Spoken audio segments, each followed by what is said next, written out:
अभी तक हमने क्या क्या पढ़ लिया, हमने पढ़ लिया ए रेडियल ए टेंजेंशियल, ठीक है। ए रेडियल की वैल्यू क्या आ गई थी, आर ओमेगा स्क्वायर, और इसकी क्या आ गई थी, आर एल्फा, ठीक है। और इसको हम ऐसे भी लिख सकते हैं वी स्क्वायर अपॉन में आर। ये दोनों चीज़ें हमने पढ़ ली अभी तक, ठीक है। अब आगे लिखो, नेक्स्ट हेडिंग डाल लो। Next heading is yes dynamics of circle या डायनेमिक्स ऑफ सर्कुलर मोशन, ठीक है। अब देखो डायनेमिक्स ऑफ सर्कुलर मोशन में क्या मतलब है। अब हम बात करेंगे फोर्सेस के बारे में यहाँ पे, ठीक है। अभी तक हमने क्या बात की थी, वेलोसिटी की बात कर ली, ओमेगा की बात कर ली, एक्सेलरेशन की बात कर ली। अब हम किसके ऊपर आएंगे, फोर्स के ऊपर। देखो कैसे, जैसे मान लो एक पार्टिकल है, सर्कुलर मोशन में क्या कर रहा है, चल रहा है, और इसका मास क्या है, m। ये क्या है, पार्टिकल है जिसका मास क्या है, m है, और ये एक रेडियस r के अंदर ऐसे क्या कर रहा है, सर्कुलर मोशन कर रहा है, ठीक। अब अगर इसकी वेलोसिटी कांस्टेंट है, अगर इसकी क्या है, वेलोसिटी कांस्टेंट, तो इसके अंदर at क्या होगा, 0, और ar कुछ होगा, at 0 हो सकता है, तो ar क्या होगा, ar is V square by R, मतलब जो अभी हमने देखा है वही होगा इसके अंदर, ठीक है। तो वेलोसिटी यहाँ पे क्या हो गई, कांस्टेंट हो गई। अब जब तुम इसको घुमाओगे, थोड़ा सा फील करके देखो कि मान लो ये तुमने एक, यहाँ पे तुम यहाँ पर खड़े हो, तुमने एक रस्सी से एक बांस को पकड़ा हुआ है और तुम इसको घुमा रहे हो, क्या तुम्हारे यहाँ पे एक फोर्स लगता है, ठीक है। रस्सी में क्या आता है, एक फोर्स आता है, और इस टेंशन टी, ये टेंशन टी की वैल्यू होती कितनी है, mv स्क्वायर बाई आर। लेकिन ये आई कहाँ से, पहले ये समझो। देखो अगर मान लो ये स्ट्रिंग टूट जाए तो ये कहाँ की तरफ भागेगा, अपने बाहर की तरफ भागेगा, ये तो तुम्हें पता है ना, इतना तो तुम्हें पता है, ठीक है। अब देखो एक्सेलरेशन ar कहाँ पे आया था, यहाँ पे ar कहाँ पे था, अंदर की तरफ। यही क्या करता है, इसके अंदर सेंट्रीपिटल फोर्स जनरेट करता है। लेकिन अगर हम इसको सूडो उसमें देखें, फ्रेम में देखें, सूडो फ्रेम में, तो बेसिकली ये जो टेंशन आती है ये किसको काउंटर कर रहा होता है, ये mv स्क्वायर बाय आर को काउंटर करता है। अंदर की तरफ जब ar लगता है तो उसको बोलते हैं हम सेंट्रीपिटल एक्सेलरेशन। अगर हम इसको m से मल्टीप्लाई करें तो अंदर की तरफ क्या आता है, सेंट्रीपिटल फोर्स। लेकिन हम अगर इसको सूडो की तरफ कंसीडर करें, ठीक है, क्योंकि देखो ये फोर्स बाहर की तरफ दिखता थोड़ी ना है, ये तो हमें फील होता है कि वो बाहर की तरफ जा रहा है और हम उसको अंदर की तरफ ऐसे खींचते हैं, ठीक है। इस mv स्क्वायर बाय आर को बोलते हैं centrifugal force, centrifugal force, and this is a pseudo force, this is a pseudo force। ये pseudo force होती है, जब बाहर की तरफ लगती है तो क्या होता है, सेंट्रीफ्यूगल, और ये कौन सी फोर्स होती है, सूडो फोर्स। अंदर की तरफ लगती है तो क्या होता है, ये सेंट्रीपिटल, उसकी वैल्यू भी क्या होती है, same mv square by R. क्या होती है, mv, क्या कह रहे हैं, हाँ लगाते इसलिए हैं क्योंकि देखो ये जो टेंशन आ रही है इसको काउंटर कौन कर रहा है, mv स्क्वायर बाय आर, ठीक है। इसीलिए हमने इसको सूडो फोर्स की तरह कंसीडर किया है, क्योंकि ये टेंशन कहीं ना कहीं से तो डेवलप हुई है, ठीक है। तो mv square by R is a centrifugal force and this is called pseudo force. अच्छा, दूसरी चीज़, अगर मान लो वेलोसिटी भी चेंज हो रही हो, अगर मान लो क्या हो रहा हो, वेलोसिटी भी चेंज हो रही हो, तो उस केस में at भी होगा, उस केस में क्या होगा, at भी होगा। अब देखो at का भी सूडो लिखा जा सकता है। देखो अगर at का सूडो लिखना होगा तो इधर लिख दो MAT, क्या लिखना होगा, MAT, और फिर वेलोसिटी इधर हो गई, ठीक है, जनरली। लेकिन जनरली हम क्या करते हैं, इसको थोड़ा सा इजी बनाने के लिए हम टेंजेंशियल को तो लेते हैं नॉर्मल फ्रेम में, मतलब ग्राउंड फ्रेम में, और इसको लेते हैं हमेशा हम सूडो फ्रेम में, ठीक है। इस चीज़ को लिख लो कि AT को जो है हम लेते हैं नॉर्मल फ्रेम में, और AR को लेते हैं हम सूडो फ्रेम में।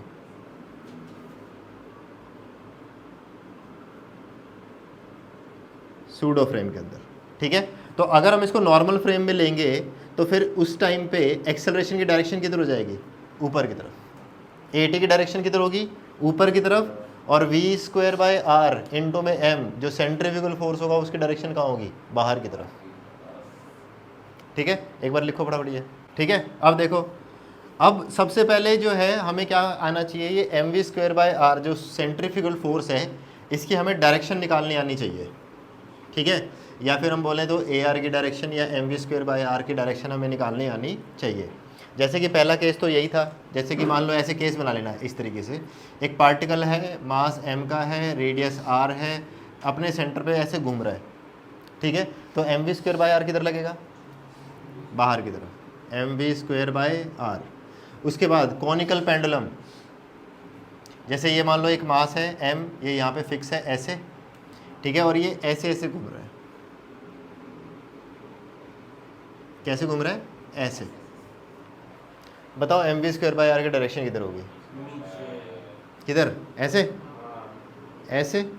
क्या ये M V square by R की डायरेक्शन है, ये ऐसे घूम रहा है, देखो इस तरीके से, ऐसे ऐसे ऐसे घूम रहा है कॉनिकल पेंडुलम, ये ऐसे ऐसे नहीं घूम रहा, दिस इज ऐसे।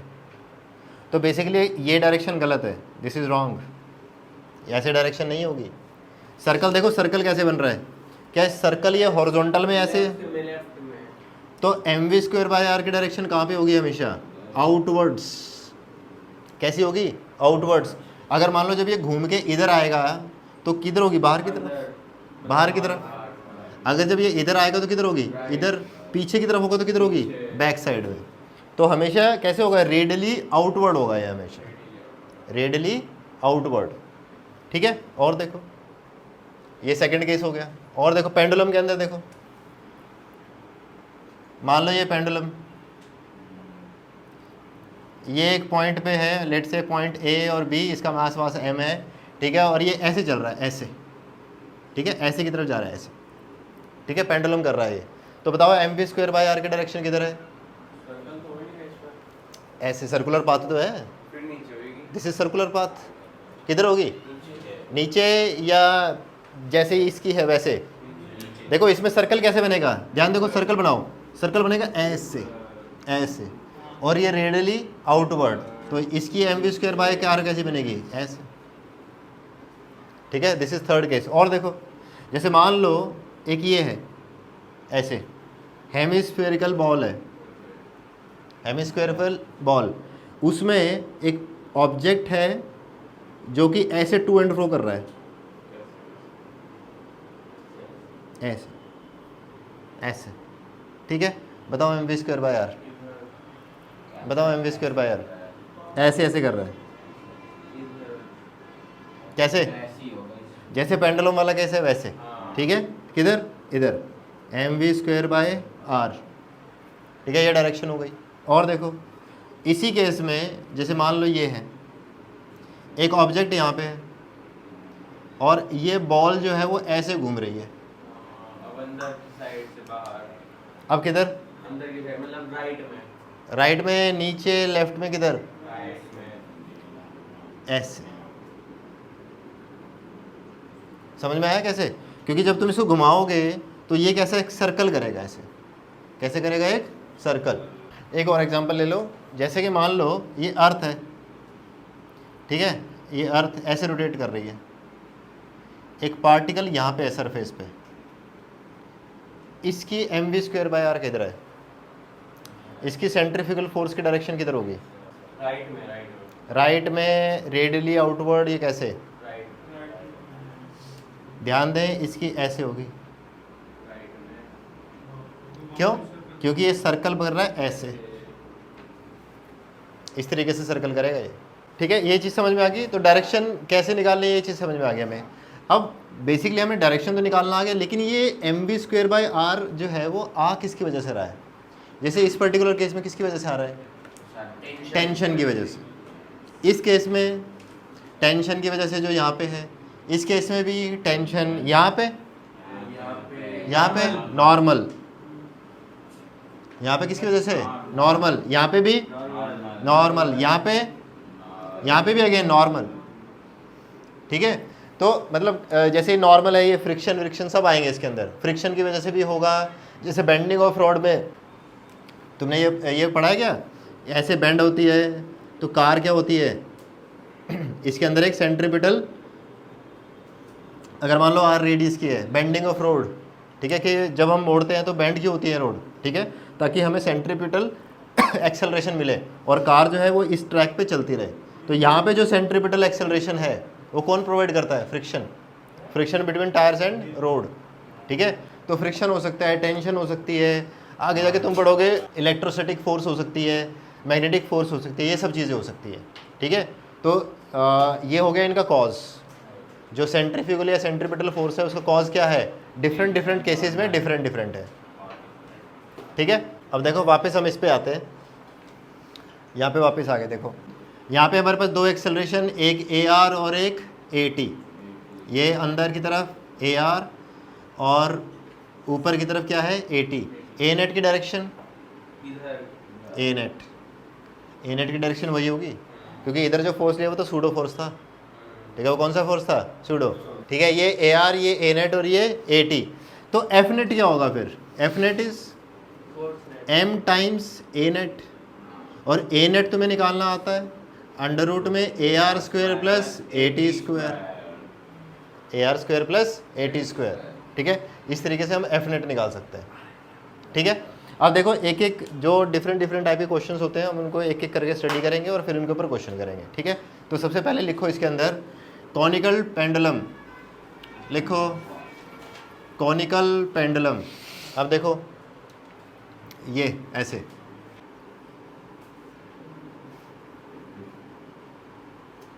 ठीक है। ये एक ही स्ट्रिंग है, ऐसे ऐसे घूम रही है, ऐसे ऐसे घूम रही है, ठीक। मान लो कि ये थीटा एंगल पे है, तो मतलब ये ऐसे है, ये घूम के अपना यहाँ पे ऐसे ऐसे घूम रही है, ठीक है। एक ही स्ट्रिंग है ये। मान लो ये पार्टिकल जो है इसका मास m है, ठीक है। अब देखो लगने वाली फोर्सेस देखते हैं यहाँ पे। ये हो गया r, इसका मास मैं m यहाँ पे लिख रहा हूँ, ठीक। और ये मान लो लेंथ l है, दिस लेंथ इज l, यहाँ पे r और ये मास क्या है? m। अब अगर ये घूमेगा तो इसके अंदर एक टेंशन डेवलप होगी, यस। इसका मास mg नीचे, मास mg नीचे की तरफ। अब देखो ध्यान से इधर, इसमें सेंट्रीफ्यूगल फोर्स कहाँ लगेगा? mv स्क्वायर बाय r बाहर की तरफ। अब देखो ये थीटा mg तो नीचे की तरफ ही है, तो एक काम करें, इसको दो कंपोनेंट में रिजॉल्व करें। किसको? t को। कौन सा है? एक कंपोनेंट इधर t साइन थीटा और ये बना है t कॉस। तो यहाँ से इक्वेशंस के देखो क्या क्या आएंगी, t cos theta is equal to mg and t sine theta is equal to mv square by r, mv square by r। अगर मान लो तेरे को r डायरेक्टली ना दे रखी हो, थीटा दे रखा है और l दे रखा है, तो r की वैल्यू क्या होगी? r होगा l साइन थीटा, ध्यान रहे, r होगा l साइन थीटा। अगर मान लो इन दोनों इक्वेशन को क्या किया गया है, क्या किया जाए? डिवाइड किया जाए। देखो इधर ध्यान दो, अगर मान लो इन दोनों को इक्वेशन को डिवाइड कर दो तो m से m कट गया, ये बना v स्क्वायर ऊपर है, r नीचे, g नीचे is equal to t tan theta. तो v स्क्वायर, v की जो वैल्यू बनेगी वो बनेगी अंडर रूट में rg tan थीटा। ऊपर डी तो कट गया तो पहले काट गया बात कट गया ना यहाँ पे? अच्छा t कट गया है, rg tan theta, v is equal to rg tan theta, ठीक है। तो इस तरीके से तुम क्या निकाल सकते हो? वेलोसिटी निकाल सकते हो। अगर मान लो इसी के अंदर तुमसे ये पूछ ले कि ओमेगा कितना है इसका, किस ओमेगा से ये घूम रहा है, तो omega is equal to what? v by r। Omega is what? v by r। v क्या है ये? तो इसकी वैल्यू क्या आ जाएगी फिर? g tan थीटा अपॉन में r, अपॉन में r, ठीक है। अगर मान लो ये r ना देखो, अगेन r की वैल्यू को l साइन थीटा लिख सकता हूँ, ठीक है। तो देखो ये क्या किस चीज़ में कन्वर्ट हो जाएगा? ये बन जाएगा g, ये बन जाएगा साइन बाय कॉस, यहाँ पे आएगा l साइन थीटा, साइन से साइन कट गया, ये क्या बन जाएगा? g अपॉन में r cos theta, sorry l cos theta, l cos theta, ठीक है। अगर मान लो कोई तेरे से टाइम पीरियड पूछ ले, इसका time period t, t is equal to what? 2 pi by omega, 2 pi by omega. Omega की वैल्यू तो निकाल चुका है, यहाँ पे डाल देगा तो क्या आ जाएगा? t आ जाएगा। तो t की वैल्यू क्या आ जाएगी? 2 पाई अंडर रूट में l cos theta by g। ये कहां से आया?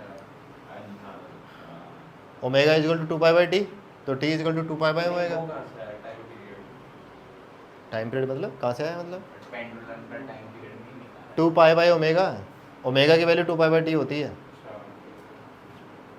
कैसे होती है? अबे 2 पाई चक्कर, एक चक्कर लगाने में कितना टाइम लगेगा? वही तो टाइम पीरियड है, 2 पाई बाय टी। लिख लिया ये। नेक्स्ट लिखो पेंडुलम।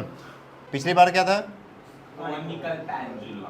और ये हमारा क्या है? पेंडुलम। ठीक है, अब देखो किस तरीके से, ऐसे देखो, जैसे मान लो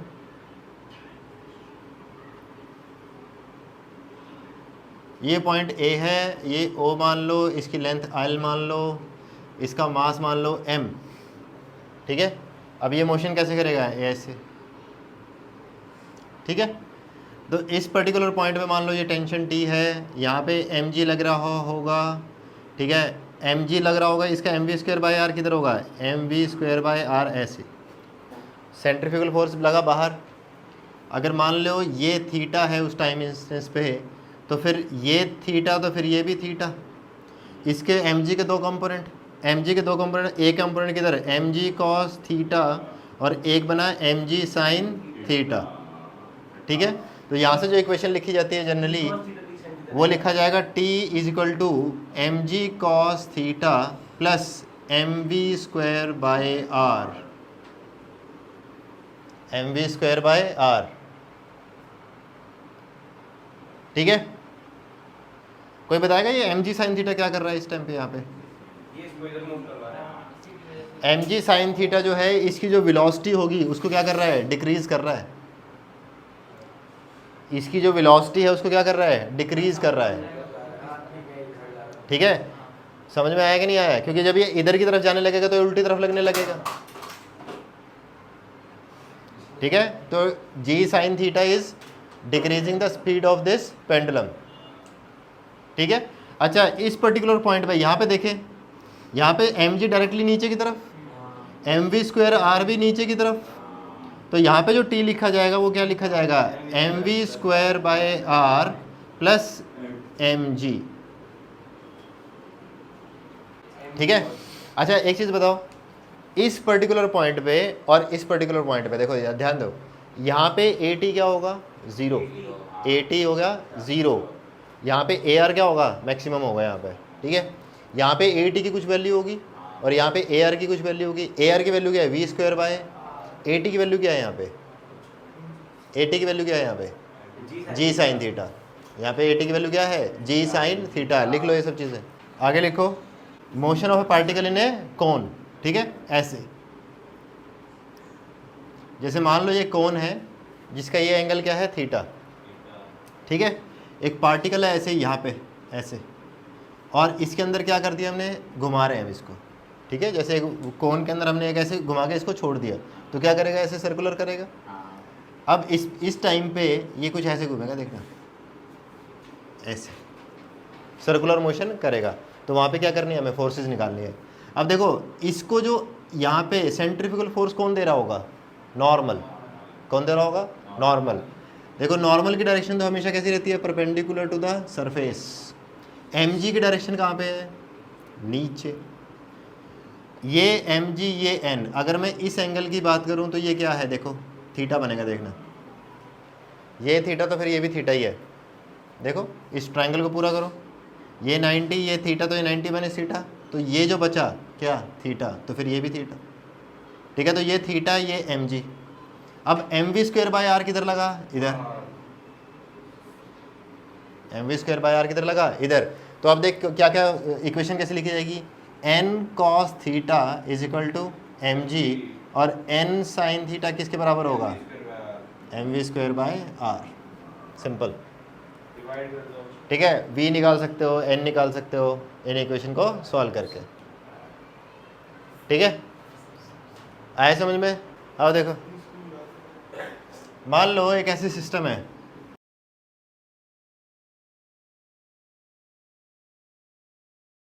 थ्री रेडियन पर सेकंड से ये पूरा सिस्टम ऐसे घूम रहा है। Find out T1 and T2। Find out T1 and T2। अच्छा एक चीज़ का ध्यान दो, जैसे मान लो दो ऑब्जेक्ट ऐसे टाइड अप है और घुमा रहे हैं उसको, क्या क्या दोनों को ओमेगा सेम होगा? ठीक है, ऐसे समझो। देखो मान लो एक ऐसे दो, ऐसे मान लो यहाँ पे एक ऑब्जेक्ट A है और एक ऑब्जेक्ट क्या है? B। इसको ऐसे घुमाया जा रहा है मान लो। ठीक है, और घुमाते घुमाते ये कहाँ पे आ गए, इस पोजीशन पे आ गए मान लो, ए डैश बी डैश, ठीक, ये ऐसे। क्या दोनों का थीटा क्या होगा, सेम, दोनों का ओमेगा भी क्या होगा, दोनों का अल्फा भी क्या होगा, लेकिन डिस्प्लेसमेंट, वेलोसिटी और एक्सेलरेशन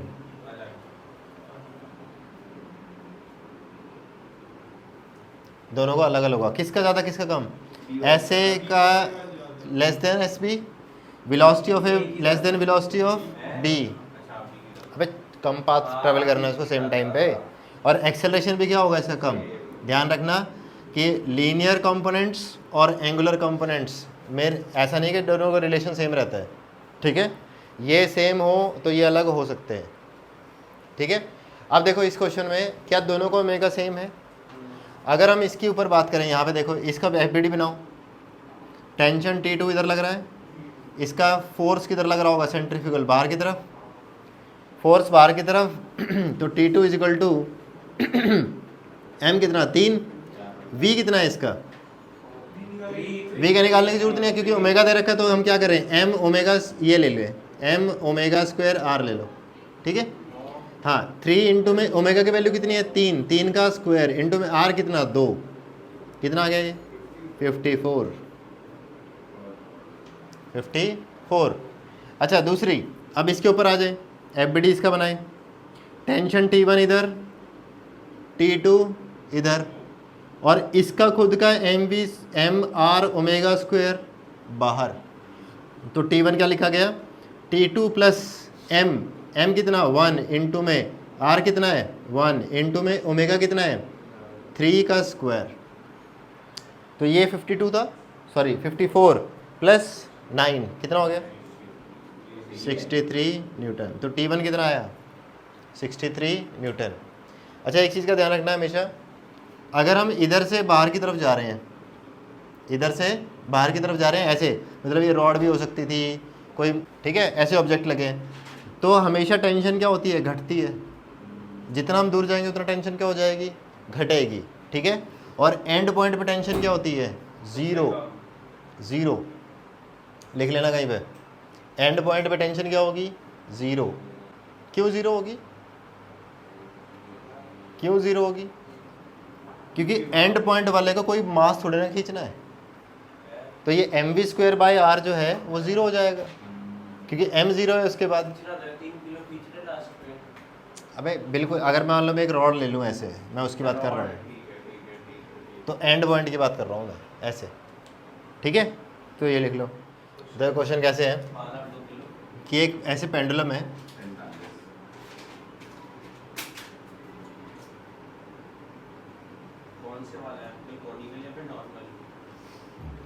ये 53 डिग्री पे है, इसका जो मास है वो 2 kg है, 53 पे जाके इसको रिलीज़ किया गया है, छोड़ दिया, ठीक है।